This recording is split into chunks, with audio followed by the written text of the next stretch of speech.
Did you know that most chronic diseases begin developing years or even decades before a doctor diagnoses them? Today, I sit down with Dr. Robert Lufkin, author of Lies I Taught in Medical School. Dr. Lufkin is a physician and adjunct professor at University of Southern California who reversed his own chronic diseases through lifestyle changes after being told he'd need to take medications for the rest of his life. He's here to share how our healthcare system often treats symptoms rather than addressing root causes, and why the food industry and pharmaceutical companies have influenced medical recommendations in ways that don't always support our health. Stay until the end to learn what Dr. Lufkin considers the healthiest way to eat, why timing your meals matters as much as what you eat, and how to identify truly healthy fats. Let's dive in.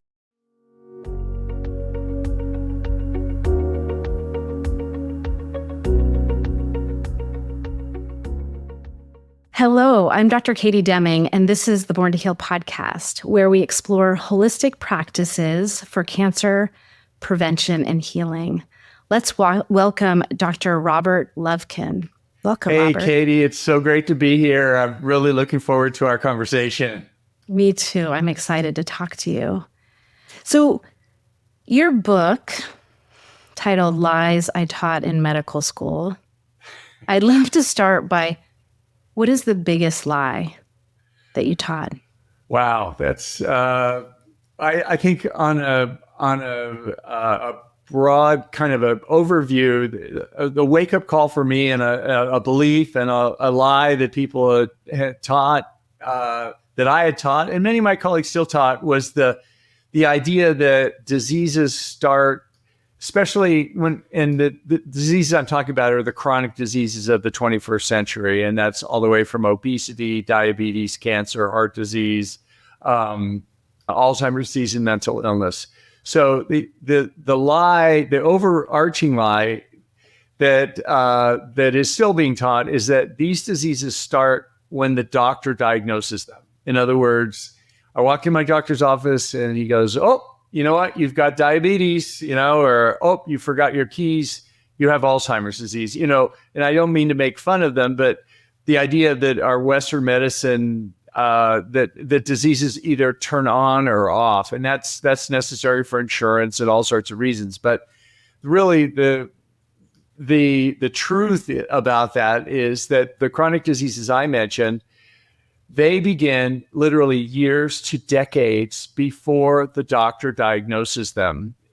And if I wait until the doctor tells me that I have, Alzheimer's disease, or I have cancer, or I have something else, I missed a tremendous opportunity for doing lifestyle, which is the secret to improving our metabolic health that will lower the risk and push back the time we get those diseases for most of those diseases. So the message is, let's not wait until the doctor says we have a particular disease to begin to make healthy choices about our lifestyle. And that was something I wasn't aware of, and many of my colleagues still aren't. Yeah. Well, and I think it's such an important point. And this is actually one of the things that's been a challenge for me in my new practice once I left Western medicine is I wanted to get ahead of cancer. Like, I would love to help people understand how to prevent it, because it falls into the bucket of all the things that you talk about. These chronic diseases are related to our lifestyle, and they are absolutely modifiable. But people don't come to me until they have cancer, right? Until they've gone to the doctor and they've been given this diagnosis. And we just need to look at the statistics to see that we are in a crisis as a society, and that the way that we're living is making us sick. And I love that you bring that up. It's like, I talk about this analogy a lot, the story of the river, the parable of the river, where there's this village on the side of the river. And, one day there's a body that, someone drowning in the river. And so the villagers, go out and rescue that person. And then the next day there are two, and they, send two people out to rescue that. And then the next day there's 4 and 8 and 16, and the villagers organize themselves and, get elaborate rescue systems to rescue these people off the river. And the village elders are praising them for such a good job of pulling the people off the river. And I heard this parable for the first time in like 2018. And I was like, oh my gosh, this is Western medicine. We are literally just pulling the people out of the river. But what the heck is happening upstream? We are getting sicker and sicker. And I was seeing younger people coming into my office. And, the rate of cancer among young people is increasing by 1% to 2% per year. And, obesity is off the charts, all of these things. And you're absolutely right that this is our lifestyle. And we don't want, I don't want you, please don't wait for the doctor to tell you to change your lifestyle, because as a society, you may not have symptoms yet that you're sick, but you can feel it. As a society, we don't feel well. People aren't, living optimally in their physical bodies. So I love that message of don't wait for the doctor, that this has been going on for a long time and we need to change the way we're living. And you and I are both trained originally in Western allopathic medicine, and I'm still in the system. Last time I checked, I still had my job. But my book is really critical of Western medicine. But I have to say, Western medicine, and perhaps you would agree, for those of us who were alive in the 20th century, Western medicine transformed the lives of humanity, largely through public health measures, infectious disease. The pills and surgeries that were developed by allopathic medicine made the world truly a much better place. And even today, if I get hit by a car out in front of my house, I'm going to want a splenectomy. I'm going to want a blood transfusion. I'm going to want my bone set. But the problem is, in the 21st century, we're now facing the chronic diseases we just mentioned, literally a tsunami of these diseases in biblical proportions that have never been seen before. Most people in the United States are now obese or overweight. Most people have hypertension. Cancer rates are soaring, Alzheimer's, all these rates are soaring. And the problem is, when Western medicine takes the same pills and surgeries that were so effective in the 20th century for so many different things, and they say, well, let's apply them to these chronic diseases, they work in many cases to control the symptoms and maybe prevent the patient from dying, immediately. But the problem is, in the majority of cases, they don't address the root cause, and the diseases continue to progress onward. And that's the problem. And that's what this book is about getting to the root cause of these chronic diseases. And sadly, it's not through pills and surgery. They don't really work on the root causes. Absolutely. Well, and I'm in agreement with you, and my listeners know this, is that I believe that there's a place for Western medicine. Absolutely. And with cancer as well, absolutely there's a place. And the reason why I left was because I sensed that we were not really getting at the root cause, that we were dealing with the symptoms, but why were people getting sick, and how could I move out of the system to help people address those things that are actually making them sick in the first place. So I agree with you 100% that there is a role, but it's not the all-encompassing, this is the way to get well, because if we look at, we spent, how much money we spent, I feel like I had these statistics just the other day when I did an episode of how much we spend in the United States, but it's so much higher than any other country, and yet our life expectancy is decreasing and health outcomes are some of the worst, So it's not the system. If the system was really the way to get well, we should be the healthiest society because we spend so much money on the system. But it's the system has its place and these interventions, but it really comes down to lifestyle and the way that you're living. And, I follow you on LinkedIn, and I don't follow you on other platforms, but the content that you put out is so compelling. I love it. And so if people, at the end, we'll share your links so that people can follow you on social media. You have really great content of teaching what is happening and what are the problems that are contributing to us getting sicker. So I wonder if you want to speak to that. Like, what do you think is the underlying problem? Like, why are we getting sicker, and why are all these chronic diseases raising at epidemic proportions? Wow, that is the key question, because if we look back on these diseases, all these chronic diseases, many of them started taking off in the 80s and 90s.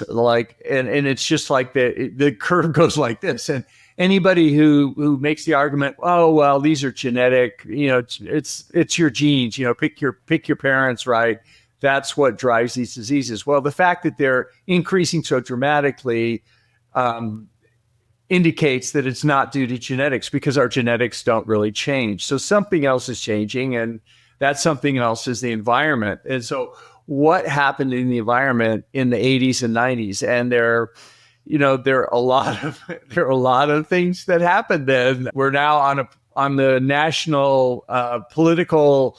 We have our national politicians talking about seed oils. Well, seed oils were dramatically increased. They've been around since the beginning of the 20th century, but famously in 1990, McDonald's and Burger King announced that they were going to no longer fry their products in healthy beef tallow or other types of saturated fat oils. And instead, they were switching to something which was believed to be much more heart healthy, which were seed oils like canola oil, corn oil, which are also much less expensive because they're subsidized by the Farm Bill. The problem is these, as you've probably talked about with your audience, at high temperatures, they're bad enough at room temperature, but when you heat them in a fryer, they produce even more toxic compounds. And really, in 1990, across the world, essentially fryers everywhere switched from beef tallow to corn oil or canola or these seed oils. And today, most frying is done in that. So that's one thing that happened. Another thing that happened, also subsidized by the Farm Bill, was that instead of cane sugar being used in sodas, in the 1980s, famously, Coca-Cola and Pepsi switched to a new type of sugar that had been developed. The problem with cane sugar and other types of crystalline sugars is that, one, they're expensive. Two, they don't last well in junk food because they crystallize, get crunchy. So a new type of sweetener was developed called high-fructose corn syrup. It's made from corn oil, and it's artificially inexpensive because corn is subsidized by our tax dollars. So this corn oil that Pepsi and Coke famously switched their products to high-fructose corn syrup, and junk food around the world began using that. And today it's in practically everything. So there's and you could go on and on. It's not just the food ingredients. There's some other things that happened. I mean, new diseases occurred in the 1980s. The number one cause of liver failure and liver transplantation today is something called non-alcoholic fatty liver disease. It did not exist before 1980, and the first cases were reported then, presumably linked to changes in our diet. That's a whole conversation in itself. But there's so many things that are happening that are driving this. The problem is sorting out which ones they are, and that's what lifestyle is. Fixing our lifestyle is an attempt to change our local environment, the things that we eat, how we sleep, how we exercise, how we handle stress, to do away with these toxic factors. Yeah. Well, and also, the food pyramid was introduced in the 80s as well, right? Yeah, the notion that saturated fat was harmful is driven by heart disease and Ansel Keys and many, many people beginning in the 1960s, literally. My mom was a dietitian. Well, on the good side, the knowledge was instilled in me that somehow nutrition mattered as far as health. Sadly, my mom followed the nutritional advice that is still given today. That is, avoid fats, replace your fats with carbohydrates, and have a low-fat, high-carb diet. Replace butter with margarine, which is full of trans fats and seed oils, and all these things. So it was the wrong advice, but that advice is still given to this day, and the food pyramid is the embodiment of that. Nina Teicholz famously just published an article about the most recent food pyramid or food plate recommendations. It's essentially the same thing from the USDA. And she showed that over 90% of the committee members on the USDA who wrote the food recommendations had conflicts of interest with junk food manufacturers, basically. And you may say, well, what does it matter? Those are just recommendations. Well, actually, the food pyramid and the food plate recommendations of the USDA, they drive what our kids get fed in school. They drive what our military is served, what our veterans are served, what our prisoners are served in jails. But also, it serves as a template around the world for what is healthy eating, when actually it's not. If you look at the food pyramid, the bottom row, which you're supposed to eat the most of, is full of junk foods. It's basically grains and cereals and stuff, which makes sense if 90% of the committee is paid for by junk food manufacturers. Yeah. Well, and I just actually recorded an episode about RFK's appointment. I've really stayed away from talking about politics at all on the podcast, but after his address to the HHS on February 18th, I recorded an episode. And, for me, what I said to my audience is I said, if you follow the money, you'll start to see why we're so sick. And for me, it's refreshing at least to have a government official who's saying these things out loud, who's, I think it gets so complicated and people get so triggered, particularly talking about Trump. But with RFK, it's like, I'm excited to see people talking about these things, talking about seed oils, talking about glyphosate in our soil. And, it's like, I really encourage people to understand. I love that you're, bringing about this, that the food pyramid is like really was designed by people who had a vested interest in selling those products, not because they were healthy, but because it affected their bottom line. And if we just look at the health of the people, particularly in the United States, our health has just deteriorated since that time. And also the fact that we allow these things to happen, like the seed oils and the high fructose corn syrup, and that, like you said, it creates the template for what we feed our children. Like, this is in some ways, not only just a terrible thing that's happened to people's health, but it's like our responsibility. And especially as doctors, like, our job is to help people keep well and stay safe. And the system has just been designed in a way that it prioritizes profits over people's health. So for me, it's been, it's refreshing to start to see some of this out in the open and people actually saying it out loud. And I'm kind of curious. I don't want to put you on the spot, but I also think this is what people want to know. I'm wondering what your thoughts are of what's happening, is particularly with RFK and in some of the discussions that are happening now.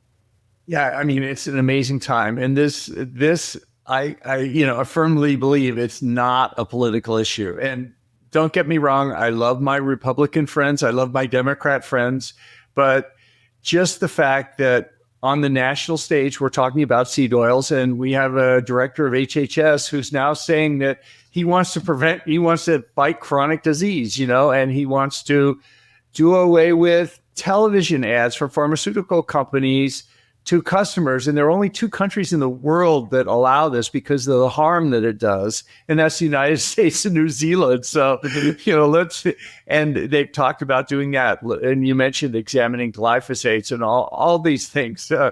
It's about time. How come no Republican or Democratic people before this have ever done any of this stuff? It's amazing, but it's not a political issue, that hopefully we're going to see the Democrats embrace it as much as the Republicans certainly are now. But I think we're going to see some really interesting changes just for, this political party in power is not afraid to shake things up. And sadly, our healthcare system hasn't been shaken up for a while, and hopefully the good will outweigh the harm that's being done. But I think, already the things we've mentioned are things that are long, long overdue, that are obvious things that should have been done to protect us. And so I think we're going to see, major, major reforms. And I'm optimistic about it without being political. Yeah, no, exactly. Now, that's what I said to my listeners. I said, I'm excited. I think that we're living in a historical time. Like, things are really being shaken up. And I think within Western medicine in particular and our health, we've been long overdue for this. And so I think, buckle up, because I think there's, it's in any time that you have a shakeup like that, it's going to be painful. And I've always said that too. When I left Western medicine, I'm like, I knew something was wrong. I knew that we weren't getting at the core issues, but it really took me leaving to see, at least within cancer, kind of what were we missing? It took me to, like, they say you can't see the label of a bottle from the inside. Like, I couldn't read the bottle when I was inside. It wasn't until I left that I could start to see. And I really think, I was a radiation oncologist, but also was a healthcare leader and looked at end-to-end cancer care for a large healthcare organization. And I think that the system works exactly as it was designed. In order for it to truly create health, it needs to be redesigned. It is working exactly the way that it was meant to. And so now, if we really want to get healthy, if we really want to change the paradigm and we want to make people healthy, we're going to have to shift things. And that's not going to be easy. There's going to be a lot of, discomfort in that change. Yeah, and it is truly a paradigm shift. I agree with you. I mean, even though I'm a doctor, I realize that going to a doctor doesn't make me healthy. A doctor can't make me healthy. Doctors are designed to make us less sick. They take care of diseases. They don't necessarily make us healthy. And if I want to be healthy as a patient, that's on me, because my health is, in my opinion, driven through my lifestyle. And that's a choice I get to make every morning when I wake up. I get to decide what I eat, when I eat, sleep, exercise, all that stuff. And no doctor can do that for me. So it's a new era, and hopefully we'll see a lot more of that. But to your point, the pernicious financial incentives, the drug companies that basically fund medical education, just like the junk food makers fund my mom's dietitian education. You go to the dietitian conferences, and that's McDonald's and Coca-Cola are the sponsors. Well, it's even worse for doctors in the pharmaceutical companies. But those things, it needs to change. And, I'm optimistic. So we'll see what happens. Yeah, you and me both, I think. Optimistic and just watching. I've got my popcorn. But I'm excited because you and I have both been saying these things, right? And so now it's kind of exciting to hear people talking about it on a national stage in a way that potentially can make real change and, shift the financial interests. So let me ask you, how do you eat? How is a human supposed to get healthy? What is the lifestyle that we're supposed to be living? Like, can you talk us through generally the way that you think about, let's just start with nutrition. Sure. Yeah. And, full disclosure, everybody's a little different. And, we individualize things. Like, some people have allergies to dairy. Other people have, other types of allergies. So we want to first isolate those and put those aside. Once you've done that, I think there are three core principles about what to eat that I follow that I think generally apply to a lot of people. Before I mention what to eat, I'm going to mention when to eat. And I'm super excited about your new project with fasting and the work you're doing on oncology and fasting. I can't wait to have you again back on our podcast to talk about that. But even as part of a lifestyle wellness protocol, the first thing that I did for myself, and full disclosure, I came down with 4 chronic diseases, and that was the impetus to adopt lifestyle. I went to my doctors. They, of course, prescribed prescription for each one of the diseases. And, I didn't know any better. I said, hey, this is a drag taking these drugs all the time. Is there anything else I could do? Hey, what about lifestyle? And they go, nah, it doesn't really work. You're going to be on these drugs for the rest of your life, so get used to it.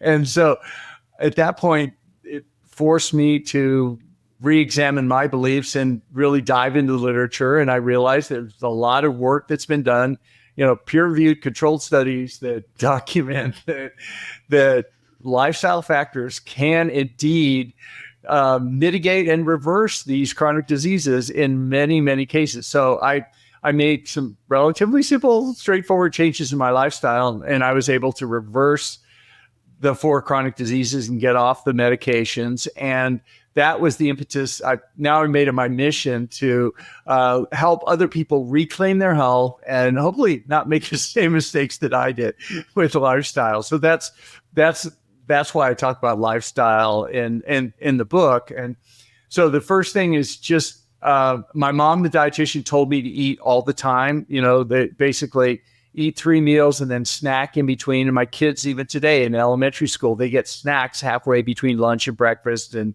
there's this idea that you need to eat all the time and that's somehow healthy. Well, I don't think it is. I mean, eating in itself, no matter what you eat, drives inflammation. Inflammation is the body's normal response to foreign matter entering it. So just eating in itself increases inflammation, and chronic inflammation is a major driver for metabolic disease, along with insulin resistance and oxidation. So just by narrowing the eating window and not eating all the time, just eating 3 meals and not 10 meals a day is a help. And if you want to go one step further, drop breakfast and, even drop lunch sometimes. That's what I do. And my main meal is when my kids come home from school, it's 1 meal a day. So that's what you can do without changing what you eat. But the 3 things I do to change what I eat is, first of all, the 3 macronutrients, fat, protein, and carbs.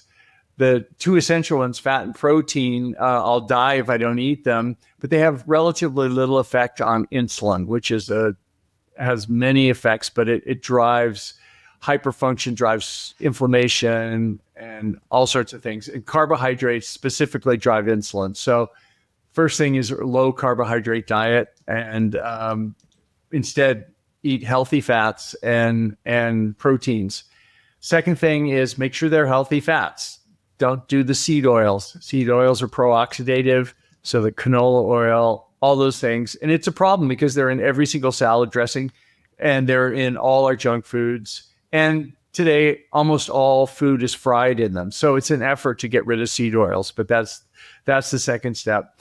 And the third step is grains. I avoid grains. I don't have gluten allergy. I don't have celiac disease, but I believe that a large percent of adults have low-grade inflammatory reaction to proteins on grains, and that drives inflammation. If that's not enough, to your point, grains in the U.S. are soaked in a weed killer called glyphosate, which is illegal in about 30 countries around the world because of its health damage. But it's in the U.S. It's grains are soaked in it. Also, grains are high in carbohydrates, so that's back to reason 1. So those are the 3 things. I love it. And can you talk about what are healthy fats in your mind? Because one of the things, and especially within the cancer space, people are made to fear animal proteins and animal fats. And so I'm just wondering if you could describe for you, what does a healthy fat mean to you? Yeah, I mean, it goes against everything my mom, the dietitian, taught me. And what we used to, when we eat meat, we would trim the fat off the meat. When we would have eggs, an omelet, we would have a egg white only omelet because the yolk contains the cholesterol. And we now it's widely accepted that dietary cholesterol doesn't affect blood cholesterol. So you can eat as many eggs as you want. Eggs are one of the healthiest things you can eat. Whether or not the degree to which blood cholesterol contributes to heart disease is another lie, or it's something that's exaggerated, but that's a whole nother conversation.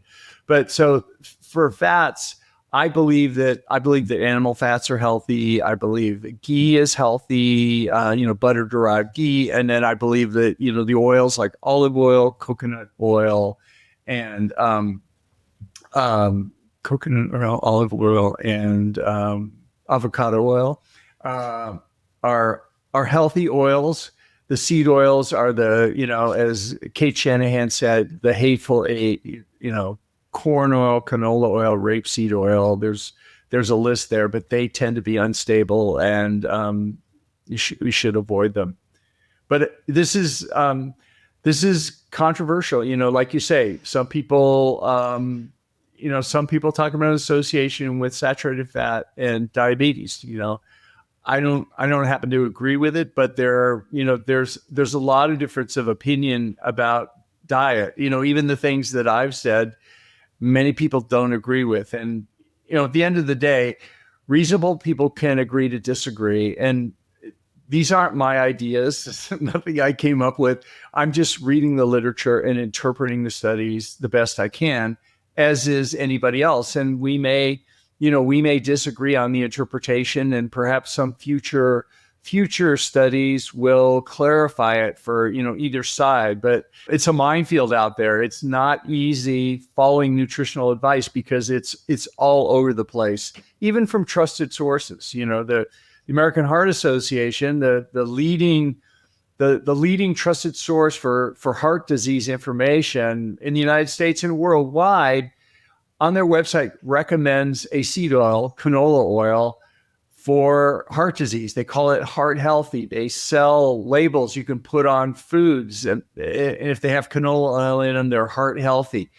And true, canola oil does lower LDL cholesterol, blood LDL cholesterol slightly, but in my opinion, it doesn't outweigh the fact that it's pro-oxidative and harmful. And as you mentioned earlier, if you go back in the history of things and follow the money, in the middle of the 20th century, the American Heart Association was essentially funded by a donation from a company called Procter & Gamble. Procter & Gamble was a company that early in the 20th century was working with a group that was developing machine lubricants for German U-boats in World War I. And they came up with this lubricant because whale oil was getting rare, and there need to be other sources of lubricant. So they came up with this white oil, and they also found out that people could eat it, and it sort of looked like grease, and it was called Crisco. And they began a marketing campaign and selling it, and Crisco was the original seed oil, which now is canola and all the other ones. But the American Heart Association has a financial legacy around seed oils, which may explain their position today. Yeah. Well, and that's exactly, this is the thing is, and I think especially now as people's eyes are opening, it's like, just follow the money, because like the American Cancer Society, a lot of people don't know that was created by J.D. Rockefeller, as a PR thing to show that he cared about cancer. But then there's this whole, financial interest in allopathic medicine and giving petroleum-based products for people who are sick. So anyway, and the thing is that for me, when you're trained in it, you just don't know until you can zoom out and start to see the landscape and see the financial interest to make sense of it. And then when you start to see it, then you're like, oh, okay, it makes sense. Like this makes sense why they're recommending these things. But then I think the thing for people is just because someone has this, American Heart Association is like a respected, renowned organization that we trust, we cannot just put our trust in these names. We have to really be thinking for ourselves. And also, you bring up a good point, and this is particularly problematic in the cancer space, is that there's this, vegan. You have to eat vegan, raw vegan. That's the only way to cure cancer. And then there's this, whole group that thinks more like you do, that no, we're not designed to eat that way. We're designed to eat healthy, humanely treated meats. And I think one of the things that needs to be teased out in all of this is that if you just take the standard American diet, which is very high in processed foods and seed oils and the, corn syrup and all this stuff, if you take people off of that, they are just going to do better. So they're going to do better with plant-based. They're going to do better with these things. But it's like when you start to put them side to side, and I think that's what we haven't done really well, is have studies that look at, okay, a well done diet that's based low carbohydrate with healthy fats, avoiding grains, and then comparing that to a healthy plant-based diet. When you compare those side to side, what happens? And that's what I think we're missing.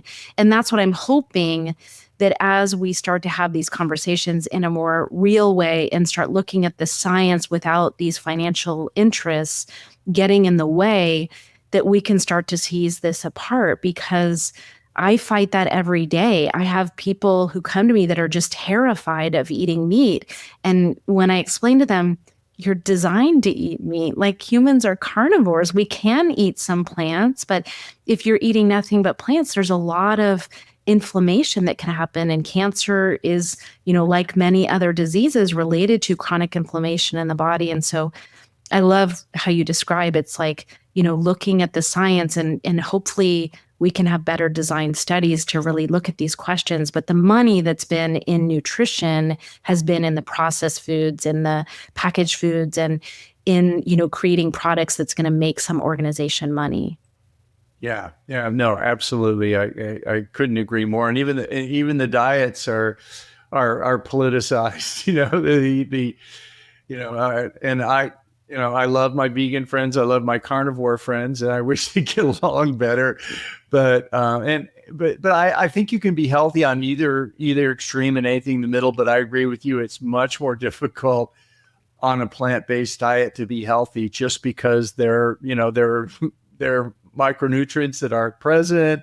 There's a lot more plant-based junk food. I mean, most junk food is plant-based, really. I mean, there is some meat junk food, but it's much, much less common. So it's harder to be healthy as a vegan. You've really got to pay attention to things. Whereas as a carnivore, you don't even have to think about it. Yeah. Well, we're on time, but I could actually talk to you for a really long time, and I think I'll probably have you back on the show, and hopefully, I'm excited. Maybe we'll have some stuff to talk about as things come out, that really shifts and give us better data. But can you tell my audience where to find you? Your book, Already Lies I Taught in Medical School, is fantastic. People need to read that. I think it's an amazing book that highlights some of the problems that we've discussed. But please tell us where they can find you. Oh, sure. Yeah. My website is robertlufkinmd.com. And if you go to the website, you can download a free chapter of the book, and it's both in audio and PDF format. And I'm active on social media. My wife says too active, but please say hi when you see me, and I'd love to hear from you. Yeah, and I have to say that I said this earlier in the episode. I learn a ton from following you on social media. So if people want to really understand this, and what I like is that you highlight the facts and, talk about some of these financial interests, but then also show the data, that you are really a great source of information that is well researched and founded in the data. So I want to thank you for that. And please apologize. Tell your wife that even though she thinks it's too much, there's some of us out there that love what you're putting out and are super grateful for it. So I just want to say thank you for that. Oh, thank you. You're very kind. And this has been a great interview. Thanks for having me. And I'm super excited to, like I say, get you on our podcast. We have one, you've already been on one. We have one episode coming out, and I'm looking forward to spending time with you where I can talk about you and what the great work you're doing there. So that'll be fun. Thank you so much. All right. Thanks so much. Next week, we'll see everyone next week. Thank you for joining me on Born to Heal. It's been a privilege to share this time with you, and I hope that today's episode has offered you valuable insights on your journey toward optimal health. Please consider subscribing, sharing this podcast with your friends, and leaving us a review. To learn more about how you can work with me, please visit katiedeming.com. You can find additional resources in the episode show notes linked below, and remember to join us next week as we continue to explore more holistic approaches to healing. Until then, this is Dr. Katie Deming, reminding you that just like me, you were born to heal.